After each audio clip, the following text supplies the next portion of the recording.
Cette vidéo va vous permettre de comprendre les principales objections formulées par l'école autrichienne d'économie contre les théories marxistes, notamment concernant la lutte des classes, le polylogisme, la conception du travail et du profit, ainsi que l'impossibilité du calcul économique en régime socialiste. Alors, l'école autrichienne a été fondée par Karl Menger à la fin du XIXe siècle et elle s'est opposée dès ses débuts aux théories de Karl Marx. Les Autrichiens privilégient l'action individuelle plutôt que les forces sociales abstraites comme moteur du changement.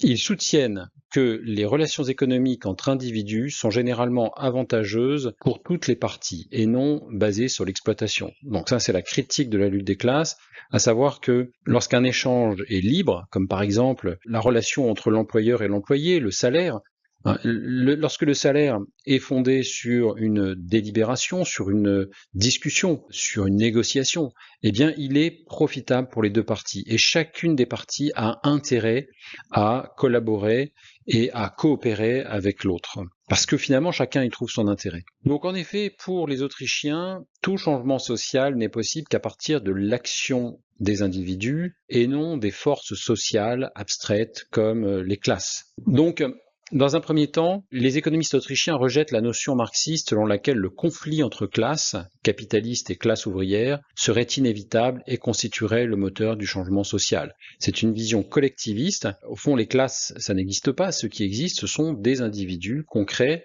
et réels. Deuxièmement, l'État est le véritable exploiteur. Murray Rothbard explique dans Éthique de la liberté que l'exploitation n'a de sens que comme agression contre la propriété privée. Selon lui, seul l'État obtient ses revenus par l'agression, la fiscalité, la dette et l'inflation, c'est-à-dire ce sont des formes d'intervention de l'État par la force, par la coercition, et c'est cela qui est véritablement la source de la violence et des conflits dans la société, puisqu'il s'agit finalement d'une spoliation par la contrainte, et que donc l'État, fondamentalement, se définit comme l'organisation politique des moyens de la spoliation. Ludwig von Mises a inventé un concept, celui de polylogisme, pour décrire une façon de procéder chez les marxistes qui consiste à distinguer des logiques différentes pour les classes sociales. C'est ce qu'on voit ici au milieu. Alors, poly, ça veut dire plusieurs. Logisme, c'est la raison. Donc, au fond,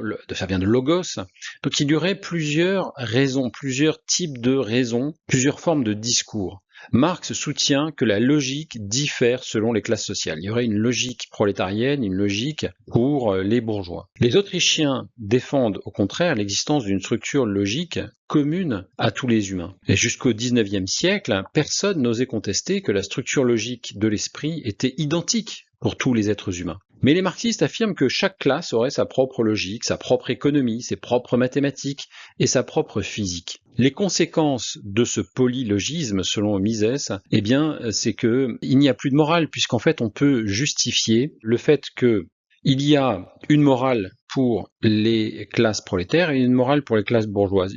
S'il y a deux morales, eh bien, il n'y a plus d'universalité de la morale. La morale est relative à chacun. Et on peut justifier ainsi la violence, la révolution, on peut justifier l'usage de l'agression contre les autres. Un autre auteur autrichien, Eugen von Bohm-Bawerk, a critiqué la théorie de la valeur travail de Marx dans un ouvrage intitulé Valeur, capital et intérêt en 1886. Alors pour Bohm-Bawerk, Marx commet une erreur fondamentale en considérant toutes les unités de travail comme identiques, alors qu'en réalité, certains travaux sont plus pénibles ou plus productifs que d'autres. Pour les Autrichiens, la valeur est subjective et déterminée par les préférences des consommateurs. La valeur d'une marchandise est déterminée non pas par la quantité de travail, mais par l'utilité qu'on trouve l'utilité qui est découverte, qui est vue par le consommateur, par celui qui a des préférences et qui a des besoins.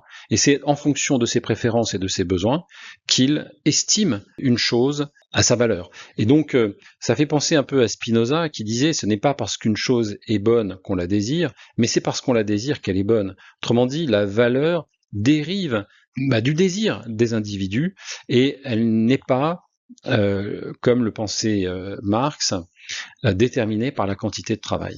Enfin, on pourrait évoquer la question du profit, parce que Marx considérait le profit comme une forme de vol et d'exploitation des travailleurs.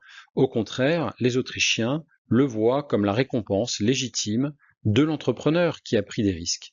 Friedrich Hayek a développé une théorie du profit basée sur le concept d'incertitude, inspiré par Jean-Baptiste Say. En effet, selon Hayek, les entrepreneurs sont des innovateurs et ils gagnent un profit parce qu'ils sont capables de mieux prévoir les besoins futurs des consommateurs. Et donc, en investissant des ressources, ils prennent des risques. Le profit, dès lors, est la récompense légitime de l'entrepreneur qui a été un véritable inventeur, un véritable innovateur, qui a prévu, anticipé les besoins futurs des consommateurs. En 1920, Ludwig von Mises a écrit un article, donc 3 ans après la révolution bolchevique, intitulé « L'impossibilité du calcul économique socialiste ».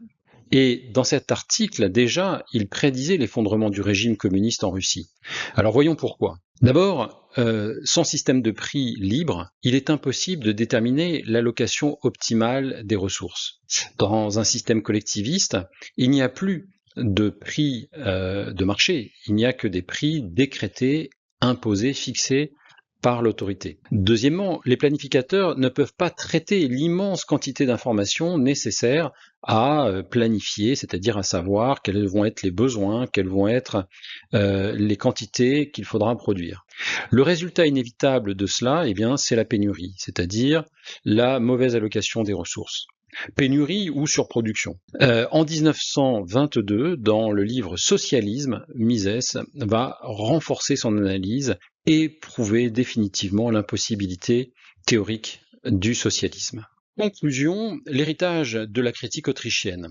Alors d'abord, une défense vigoureuse de l'individualisme. L'école autrichienne a maintenu l'importance de l'individu, la dignité de l'individu, qui doit être celui qui prend ses propres décisions face aux abstractions collectives du marxisme, préservant ainsi une vision humaniste de l'économie. Par ailleurs, l'effondrement des économies planifiées au XXe siècle a largement confirmé les analyses économiques de Mises et de Hayek. Enfin, la critique autrichienne du marxisme continue d'influencer les débats économiques et politiques actuels, notamment sur le rôle de l'État et la nature de la liberté économique.